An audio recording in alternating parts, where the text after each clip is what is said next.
तो बोले बाहर बैठकर स्तुति सुनते हो और भीतर से स्तुति कराते हो। आप ही भीतर हो और आप ही बाहर हो, इसलिए उधर जो समर्पित हो रहा है वह भी आप है और इधर से जो प्रेरक है वह भी आप है। मेरा तो कहीं कुछ नहीं, अगर मेरा कुछ है तो मात्र भ्रम है। और ऐसा भाव आ जाए, यही भगवान के प्रति समर्पण है कि मेरी इंद्रियां तुम्हारी शक्ति के बिना काम नहीं कर सकती।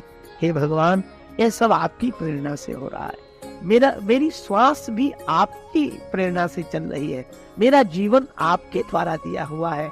मेरे स्वभाव के द्वारा जो कुछ भी हो रहा हो प्रभु, वह आपको ही समर्पित है। इन शरीर मन इंद्रियों के द्वारा जो भी है वह आपको समर्पित है। यह समर्पण का भाव हुआ। लेकिन इसमें एक लाभ और भी है। एक कथा मैंने सुनी थी, एक संत का अनुभव था। उनके पास एक शिष्य आया, बोले महाराज मैं आपके द्वारा दीक्षा लूंगा और आपका शिष्य बनूंगा, बाकी सब बात मानूंगा, पर मैं शराब पीता हूं, वह नहीं छोड़ सकता। इस शर्त पर दीक्षा देनी हो तो दो। अच्छा, महात्मा भी कितने दयालु होते हैं। संत कहते कि अच्छा ये कोई बात हुई, पहले शराब छोड़कर आप तब दूंगा दीक्षा। पर महात्मा बोले अच्छा आप देते, कोई बात नहीं, मत छोड़। उसको लगा कि ये गुरुजी बढ़िया मिले, कुछ छोड़ाते ही नहीं है, तो दीक्षा। महात्मा बोले बस हमारी एक बात मान लेना। बोले सब मानेंगे, एक क्या? शराब नहीं। बोले एक काम करना। क्या? बोले जब शराब पिया करो तो हमें याद कर लिया, बस और कुछ पियो, खूब डट के पियो। उसको लगा कि ये तो साधारण सी बात, लेकिन वो साधारण नहीं थी बात। गुरु जी का संकल्प था, संत तो सुधारने का उपाय बता। अब वो शाम को उसकी आदत थी, तो जैसे ही शराब पीने बैठा, याद आ गई गुरु जी ने कहा था हमें याद। अब जो गुरु जी का ध्यान किया तो उसे प्याले में इधर उधर वो गुरु जी का दिव्य स्वरूप दिखाई दे, उनकी बड़ी बड़ी आंखें दिखाई दे, मधुर मुस्कान दिखाई दे, और उसे ऐसे लगे जैसे गुरु जी वहीं खड़े कह रहे हो, क्यों शुरू कर दिया, पियो पियो, कोई बात नहीं पियो। उसको इतनी शर्म लगी, इतनी गिलानी हुई कि पी नहीं सका। 8 दिन बाद आ गया, बोले महाराज वो तो छूट गई। गुरु जी बोले हमने तो कहा नहीं था कि छोड़ो। बोले कहा तो नहीं था, पर आपकी याद करने से ही छूट गई।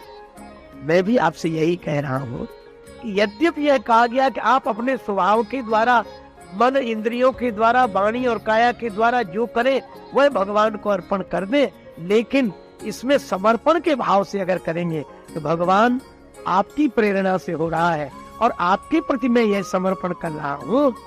जैसे ही आप भगवान का चिंतन करेंगे, कोई भी कार्य हो और तुरंत सोच रहे कि भगवान की प्रेरणा से हो रहा है, भगवान का स्मरण होते ही कर्म अपने से पवित्र हो जाएगा। पवित्र कर्म करने की जरूरत नहीं, अपने से कर्म पवित्र होने लगे। आज इसको एक उदाहरण से और स्पष्ट किया जा सकता है। यही भक्ति भागवत धर्म की विशेषता है जो इन योगीश्वरों ने कृपा करके निमि महाराज के बहाने हम सब लोगों को समझाई, उपदेश दिया। देखो, जैसे किसी आदमी से बेहोशी का अभिनय कराना है ना, और उससे कहें कि देखो तुम ऐसे झूमकर चलना जैसे शराबी चल, और ऐसे बोलना जैसे शराबी बोल, और बार बार ऐसे गिरना, और ऐसे तो कई बातें सिखानी पड़ेंगी। क्या कैसी करना, बोलना कैसे, झूमना कैसे, गिरना कैसे, और कई बातें सिखानी पड़ेंगी। और हम कहते हैं कि इतनी बातें सिखाने की जरूरत ही नहीं, थोड़ी पिला दो। अगर उसे ये बातें सिखाने की जगह थोड़ी सी शराब पिला ही दी जाए तो फिर उसे और कुछ नहीं सिखाना पड़ेगा। शराब भीतर जाते ही कोई होश का काम कर ही नहीं सकेगा, वो वैसे ही झूमने लगेगा, वैसे ही बोलने लगेगा, वैसे ही गिरने लगेगा। क्यों?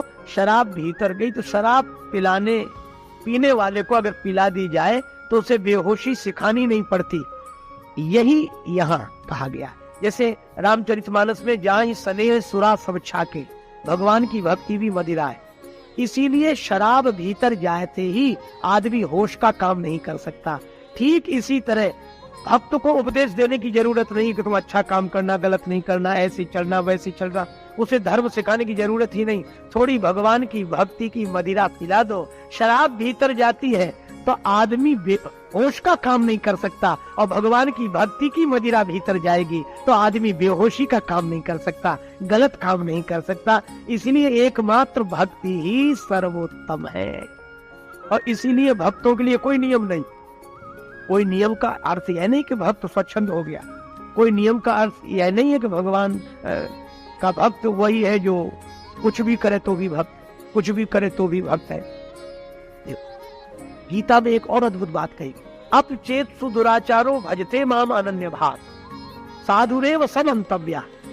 अब ये बड़ी अटपटी बातें हैं जो समझ में नहीं आती। भगवान ने कहा अप चेत सुदुराचारो, कितना भी दुराचारी हो, कितना भीतरा,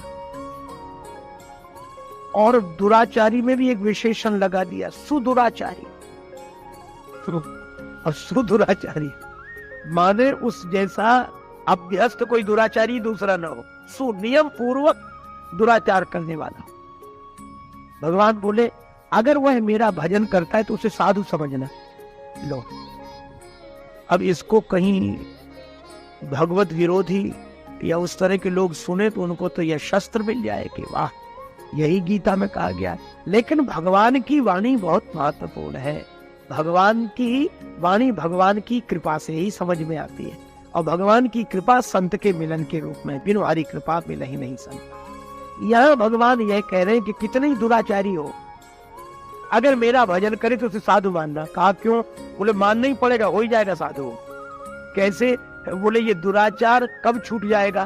बोले उसे सिखाना नहीं पड़ेगा कि दुराचार छोड़ो, वह तो हमारी भक्ति की मदिरा पिएगा, भक्ति के नशे में जाएगा तो अपने आप अच्छा काम करने लगेगा, वह साधु हो ही जाएगा। इसीलिए श्री बिंदु जी महाराज ने लिखा है कि हमारी तो मस्ती का कारण ही है ये। क्या मिला है मुझको किस्मत से ख्याले रिंद मस्ताना, पिया करता हूँ हरदम श्याम की उल्फत का पैमाना। श्री कृष्ण के प्रेम का नशा करता हूँ। मिला है मुझको किस्मत से ख्याले रिंद मस्ताना, पिया करता हूँ हरदम श्याम की उल्फत का पैमाना। और मजा है बेखुदी का ये कि मैं दुनिया में हूँ लेकिन न जाना मैंने दुनिया को, न दुनिया ने मुझे जाना। न जाना मैंने दुनिया को, न दुनिया ने मुझे जाना। आहा, और हमें तो अपने यार के दीदार से मतलब, मेरा कन्हैया, मेरा मोहन, मेरा कृष्ण सर्वत्र है। मुझे तो अपने यार के दीदार से मतलब, चाहे मंदिर या मस्जिद हो, चाहे काबा या बुतखाना। और आगे कैसी अनोखी बात कही, हमेशा बस यही रिश्ता चाहता हूँ प्यारे मोहन से। हमेशा बस यही रिश्ता चाहता हूँ प्यारे मोहन से, मैं उनको दिल रुबा समझूं, वो समझे मुझको दीवाना। और नहीं है बिंदु आंखों के मोम, दिल मोती के दाने हैं, विरह की आग में पड़कर पिघल जाता है हर दाना। यह भक्ति का मार्ग, यह प्रेम का मार्ग, यह जो बैकदा है, यह भक्ति की मदिरा पिलाई जाती है। आह, हस्ती है मैं कदे में, मस्ती है मैं कदे में, और दीवानों की तो पूरी बस्ती है मैं कदे में। और इस मैं कदे में आके कोई होश में रह ले, जगत का होश नहीं रहता। क्यों? इस मैं कदे में आके कोई होश में रह ले, खुद होश की भी कुछ नहीं, हस्ती है मैं कदे में। और दुनिया में नहीं मिलती, मिलती तो बड़ी महंगी, मस्ती वही है लेकिन सस्ती है मैं कदे में। और राजेश हो भंवर में, लगे पार या कि डूबे, परवाह नहीं जब से कश्ती है मैं कदे में। और यह मदिरा पीता हूँ मैं, शराब सरेआम पीता हूँ, जब भी वक्त मिलता है सुबह शाम पीता हूँ। दुनिया के मैखाने मुझे अच्छे नहीं लगते, मैं तो मुर्शिद के मैकदे में जाम पीता हूँ। लौकिक शराब पीने वाला होश में नहीं रहता, और भगवान की भक्ति की अलौकिक मदिरा मन से पीने वाला व्यक्ति बेहोश नहीं रहता। और इसीलिए यहाँ कहा जा रहा है कि काया वचन और मन इंद्रियां, कायेन वाचा मनसेन्द्रियैर्वा बुद्ध्यात्मना वानुसृत स्वभावात् करोति यत् यत् सकलम परस्मै नारायणेति समर्पयेत् तत्। और समर्पण ये कि जो भी कर्म करने जाए उसके पहले भगवान का स्मरण कर ले, प्रभु आपकी प्रेरणा से हो रहा है, और भगवान का स्मरण आते ही अपने आप कर्म पवित्र हो जाएगा। जैसे एक उदाहरण दिया जाए, एक संत से किसी ने पूछा कि क्या खाएं, तो लोग बता देते कि ये खाओ, इससे स्वास्थ्य ठीक रहेगा, ऐसे चार्ट बनाते हैं। और हमारे संतों ने, भक्तों ने भी बड़ी सुंदर व्यवस्था कि देखो भोजन की शुद्धि अपने आप हो जाएगी। वो बोले हम क्या खाएं? महात्मा बोले एक काम करो, जो तुम्हारा मन हो सो खाओ, यदश्नास, जो खाना हो खाओ, पर एक काम करना। क्या? बोले भगवान को भोग लगा कर खाया, भगवान को भोग लगा कर। उसने कहा लगा दे, पर परेशान हो गया हो। अब उसको जो खाने की आदत थी, अब उसको लगा कि भगवान को भोग लगा के खाना, तो अब बड़ा परेशान हुआ कि भगवान खाते भी हैं कि नहीं। तो भगवान को ऐसी वैसी चीज तो दी नहीं जा सकती। तो भगवान से जुड़ते ही जैसे भोजन अपने से पवित्र हो गया, इसी तरह भगवान से जुड़ते ही कर्म पवित्र हो जाता है, भगवान से जुड़ते ही जीवन पवित्र हो जाता है। तो यह कहा गया कि जो कुछ भी करें उसे भगवान से जोड़कर करें। नारायण हेति, भगवान नारायण के प्रति समर्पित तत् वह समर्पित कर दें। अच्छा, लेकिन एक बात है, क्या आगे भी बड़ी सुंदर बात कही गई, क्या भगवान को ऐसे हर कर्म करते समय स्मरण रखें तो कैसे होगा? तो उन्होंने कहा एक सरल उपाय है। क्या?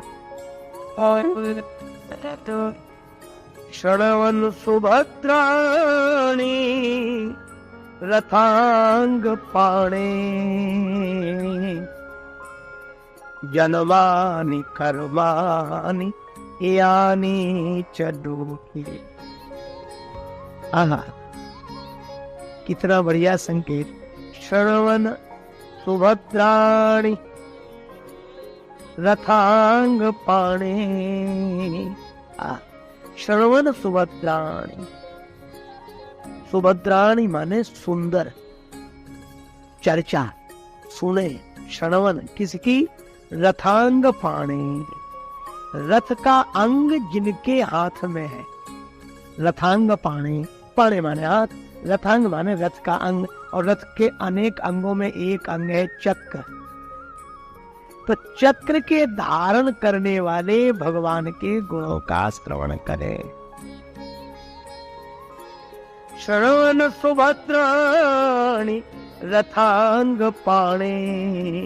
अब चक्र की जब बात आती है तो भी यही, चक्र के धारण हार, सूरदास जी ने, चक्र के धारण हार, करुणन के असवार, नंद के कुमार, मेरो संकट निवार। चक्र के धारण हार, सवेरे सवेरे कोई कहे चक्र के धारण हार, गरुड़न के असवार, नंद के कुमार, मेरो संकट। चक्र सुदर्शन धारी, भगवान चक्र सुदर्शन धारी है, एक बात। और दूसरी बात और कह के चर्चा को विराम। यह जो चक्र है, संसार का चक्र, आवागमन का चक्र है, इसको भी धारण करने वाले भगवान ही है, उन्हीं के हाथ में है। तो ये चक्र से तो हम तब बचे जब चक्र का चलना रुके। पुनरपि जन्मम पुनरपि मरणम पुनरपि जननी जठरे शयनम, यह जो चक्र है यह भी भगवान के हाथ में है। इसलिए उन भगवान के गुणों को सुने। चक्र जिनके हाथ में है तो वे ही हमें इस आवागमन के चक्र से, सुख दुख के चक्र से, द्वंद्व के चक्र से मुक्त करेंगे। यह जब भगवान के गुणों को सदा सुनेंगे, उनके जन्म कर्म की लीलाओं को गाएंगे, तो भगवान का स्मरण सतत रहेगा। तो जब भगवान का स्मरण सतत रहेगा तो प्रत्येक कर्म उनसे जुड़ा हुआ रहेगा, उनके प्रति समर्पित होगा। यह 9 योगीश्वरों में पहले योगीश्वर महाराज कवि ने यह बात कही है। आगे की चर्चा फिर हम लोग कल